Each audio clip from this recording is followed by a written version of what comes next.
အားလုံးပဲမင်္ဂလာပါရှင်ဒီနေ့ပြပြပေးခြင်းတဲ့အကြောင်းအရာလေးကတော့ဆရာဝန်နဲ့လူနာကြားမှာဖြစ်လိဖြစ်တာရှိတဲ့ဆေးမတန်ပြဿနာလေးတစ်ခုနဲ့ပတ်သက်ပြီးဆွေးနွေးတင်ပြပေးသွားမှာပဲဖြစ်ပါတယ်ရှင်ဟုတ်ပါတယ်မြန်မာနိုင်ငံအပါအဝင်နိုင်ငံတော်များများမှာဆရာဝန်လူနာနဲ့ဆေးမတန်တွေကြားတဲ့ပြဿနာတစ်ခုကတော့ရှိတတ်ကြပါတယ်ရှင်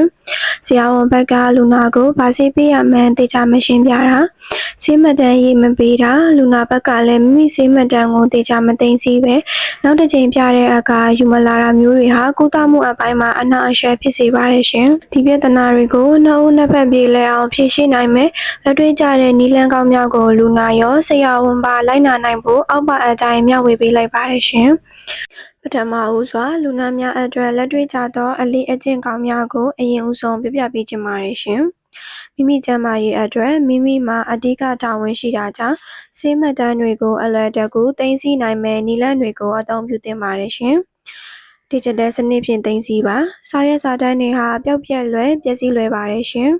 ဆေးရုံဆေးကန်းကပေးလိုက်တဲ့ဆေးညွှန်းစာဓာတ်မှန်အဖြစ်သွေးဆေးချက်တွေကိုရရှိတာနဲ့ဖုန်းဖြင့်ဓာတ်ပုံရိုက်ပြီးတည်တံ့ဖလိုရာတစ်ခုဥပမာ Viber Mino Google Drive တို့မှဟုတ်ကျန်းမာရေး application တစ်ခုခုထဲမှာရက်စွဲနေတတ်ကွာစနစ်တကျစုဆောင်းထားသင့်ပါတယ်ရှင်ဆရာဝန်ကိုရရဝအမေးမြန်းပါဆရာဝန်ကဆေးမှတ်တမ်းတို့မှဟုတ်ဆေးညွှန်းစာမပေးဘူးဆိုရင်တော့မိမိတောက်ရမယ်ဆေးအမည်တောက်ရမယ်အကြောင်းအရင်းကိုမေးမြန်းပြီးဖုန်းထဲမှာဖြစ်စေမှတ်စုစာအုပ်ထဲမှာဖြစ်စေကိုယ်တိုင်ရေးမှတ်ထားပါဆရာကျမနောက်တစ်ခါဆေးကမ်းပြရင်ပြလို့ရအောင်အခုပေးတဲ့ဆေးအမည်လေးတွေကိုချရေးပေးလို့ရမလားရှင်ဟုယဉ်ကျေးစွာတောင်းဆိုနိုင်ပါတယ်ရှင်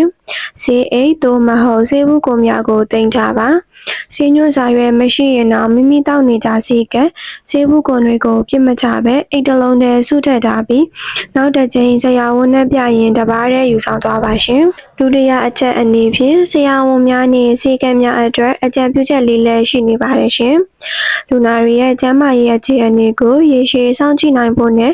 ဘေးကင်းစိတ်ချရတဲ့ကုသမှုပေးနိုင်ဖို့အတွက်ဆရာဝန်တွေဘက်ကလည်းအောက်ပါအတိုင်းပူးပေါင်းဆောင်ရွက်ပေးသင့်ပါတယ်ရှင်ဆေးညွှန်းစာကိုလူနာလက်ဝဲသို့အမြဲပေးပါလူနာကိုကုသမှုမှတ်တမ်းအပြည့်အစုံမပေးနိုင်ရင်တော့အနည်းဆုံးဆေးအမည်ပမာဏနဲ့တောင်းရမယ့်ကာလအပိုင်းအခြားပါဝင်တဲ့ဆေးညွှန်းစာရွက်ကိုလူနာထံပေးအပ်သင့်ပါတယ်ရှင်ဒါဟာလူနာရဲ့သိပိုင်ခွင့်ဖြစ်တယ်လို့နောက်တဲ့ဆရာဝန်တဦးနဲ့ပြသတဲ့အခါမှာလည်းဆေးထက်ခြင်းဆေးမတက်ခြင်းတို့မှာကောက်ွယ်နိုင်ပါတယ်ရှင်ဆေးကမ်းပြပြီးတိုင်းဆေးမှတ်တမ်းတွေကိုဘာကြောင့်တင်ဆက်ထားရမယ်ဆိုတဲ့အရေးကြီးပုံကိုလည်းလူနာတွေကိုမိနစ်ပိုင်းများအချိန်ပေးပြီးရှင်းပြပေးသင့်ပါတယ်ရှင်ဥပမာဒီသွေးဆေးချက်စာရွက်ကိုသေချာသိမ်းထားပါနောက်တစ်ခါလာရင်ယူလာပြီးပါဒါမှယောဂတိုးမတိုးနှိုင်းရှင်ကြည့်လို့ရမှာပါစသဖြင့်ရှင်းပြပေးနိုင်ပါတယ်ရှင်ဒီချက်တဲ့ဆေးမှတ်တမ်းစနစ်သုံးစွဲပါဖြစ်နိုင်လျင်ဆေးကန်းဆေးရုံများတွင်ကွန်ပျူတာစနစ်ဖြင့်လူနာမှတ်တမ်းများကိုတင်ဆက်ထားပြီးလူနာကဖုန်းဖြင့်လာရောက်တောင်းဆိုပါကလွယ်ကူစွာ Viber သို့မဟုတ်အီးမေးလ်မှတဆင့်ပေးပို့နိုင်မယ်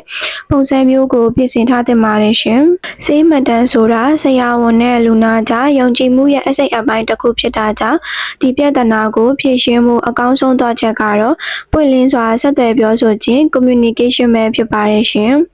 နောက်ဆုံးအနေဖြင့်လူနာဘက်ကလည်းမိမိကျန်းမာရေးရာဇဝင်ကိုသိမ်းဆည်းဖို့တာဝန်ယူစိတ်ရှိရမည်ဖြစ်ပြီးဆရာဝန်ဘက်ကလည်းလူနာကိုယောဂအခြေအနေနဲ့တောက်ရမယ့်ဆေးပမာဏကိုပွင့်လင်းမြင်သာစွာအသိပေးရပါမယ်ရှင်